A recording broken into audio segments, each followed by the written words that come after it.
Hello! In this video I will show you how to enter a recovery mode on HONOR MagicPad 13. So you have to start by powering off your device.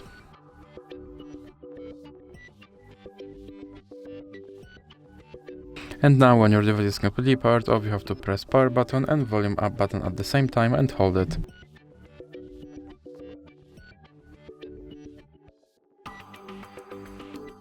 Now when you see HONOR logo on your screen, you can let go of power button, but you have to still hold volume up button.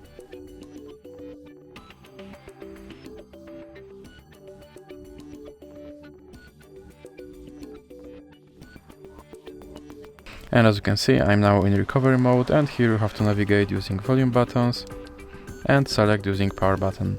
So that's it for this video. If you liked it, please remember to leave a like and subscribe.